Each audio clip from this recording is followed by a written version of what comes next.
I've done many studies on that where we've proven that. So isn't it funny how that all kind of ties together?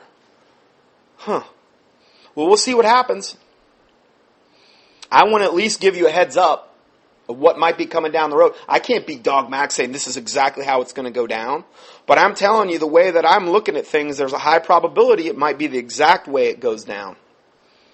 So anyway, the televised viewing of the missile launch, which was accompanied by shouts of Allah Akbar, which we just heard earlier about the General Pershing and the other ones. What does Allah Akbar mean? It means our God is greatest. What are they saying? They're saying Allah is greatest. They're saying that Allah, the moon god, is the greatest. Allah, the moon god, that Muhammad chose as the greatest God, who was there at the head and started their religion. This is the same guy that betrothed a 6-year-old girl and bedded her when she was 9. We just gave you the quotes from that from last week. Well documented. This is the same guy that started Islam. Yeah, pedophile. Hey, I'm just, that's the way it goes. Okay, so just repeating this last statement. The televised viewing of the missile launch, which was accompanied by shouts of Allah Akbar, meaning our God, Allah, is the greatest, were timed to coincide with the arrival of nuclear fuel to the Bushehr reactor.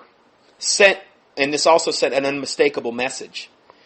And if the world didn't get it, Iran sent another memo on Sunday, the day after the nuclear reactor got its fuel. On Sunday, Ahmadinejad announced the completion of Iran's very first unmanned aerial vehicle, or UAV, capable of delivering weapon payloads. They named it Qarar. Ahmadinejad said the new weapon would be an ambassador of death for Iran's enemies. Isn't that special? In the past, American officials have scoffed at Iran's UAV technology, noting the past models were small drones, only capable of monitoring. This new model has a range of 1,000 kilometers and can carry 2 bombs weighing 250 pounds each. Analysts say Iran's rapid advances are due to Russian technology. In the same Sunday victory speech, Ahmadinejad also announced that Iran would begin mass production of the Blade Runner 51, a boat often referred to as the world's fastest. Ahmadinejad christened the more heavily armed Iranian version of Blade Runner as Zulfiqar. Zulfiqar was the name of the Shiite Imam Ali's famous sword. Imam Ali was the first Imam, also known as Allah's Lion, for his aggressive war against unbelievers. I mean, they're really being pretty flagrantly obvious about what they're gearing up for here. I've said this for a long time. I've done all kind of studies going back 5 years ago, I believe at this point, almost 5 years ago, on World War III.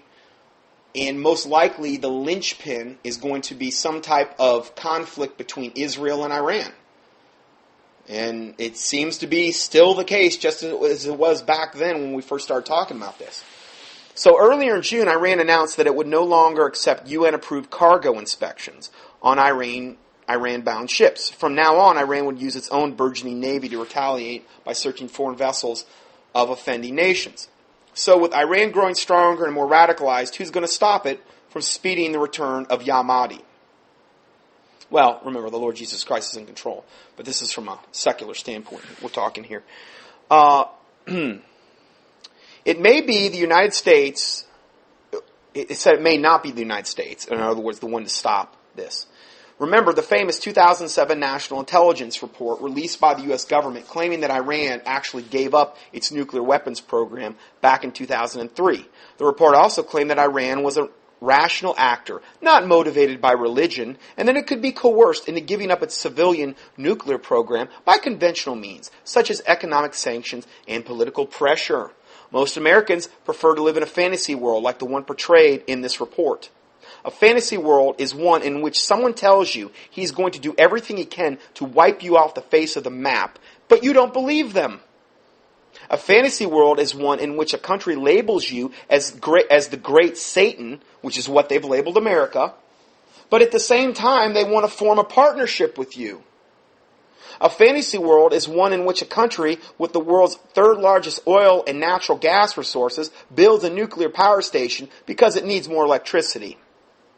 Unfortunately, when you're dealing with nuclear weapons, living in a fantasy world can lead to a nightmare.